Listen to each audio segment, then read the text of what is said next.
Concentration انسانی زندگی میں بہت امپورٹنٹ رول پلے کرتی ہے. اس کو یکسوئی بھی کہا جاتا ہے اردو میں، اور اس یکسوئی کو پیدا کرنے کے لیے مختلف مذاہب میں مختلف طریقے استعمال کیے گئے ہیں.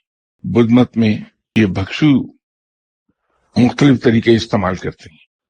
یہ پریکٹس کرتے ہیں کہ ہمارے ذہن کا رابطہ دنیا کے شور و شر اور اس پہ دکھائی دینے والی چیزوں سے کٹ جائے.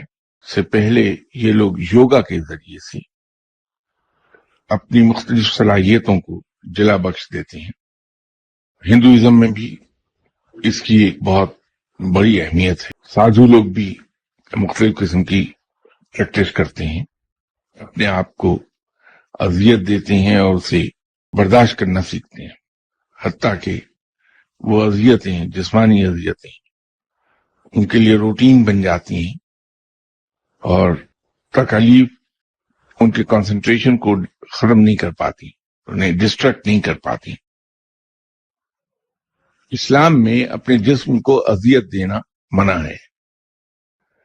تو اسلام میں جو لوگ کنسنٹریشن کے اعلی مقام پر پہنچتے ہیں وہ یاد الہی میں پہنچتے ہیں کہ وہ اللہ کو یاد کرنے لگتے ہیں اور اس کی یاد میں اتنا کھو جاتے ہیں کہ انہیں ارد گرد کا ہوش نہیں رہتا. تو ہمارے یہاں اگر دنیا سے ذہنی رابطہ ہم کاٹتے ہیں تو صرف ایک ہی صورت میں کٹتا ہے، وہ کہ ہم یاد الہی میں یوں کھو جائیں کہ ہمیں گرد و پیش کی کوئی ہوش نہ رہے، اپنے آپ کی ہوش نہ رہے.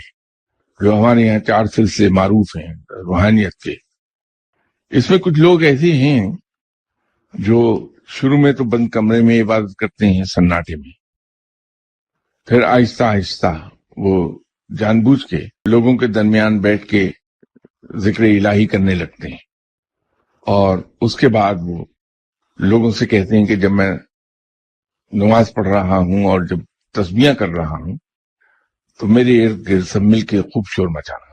اور آخر میں اس پر چلے جاتے ہیں کہ جب وہ ذکر الہی کر رہے ہوتے ہیں تو لوگوں کو پیسے دے کے کہتے ہیں کہ تم میرے ارد گرد مل کر ڈھول بجاؤ. وہ ڈھول کی تھاپ پر ذکر الہی نہیں ہو رہا ہوتا، بلکہ در حقیقت وہ لوگ اپنے انہماک کو چیک کر رہے ہوتے ہیں کہ ہمارا انہماک کس درجے کا ہے کہ لوگوں کی باتیں کرنا یا لوگوں کا شور مچانا یا ڈھول کی آواز کہیں ہمیں ذکر الہی سے دور تو نہیں کر دیتی. لیکن یاد رکھیے کہ محویت وہی اچھی جو از خود پیدا ہو جائے.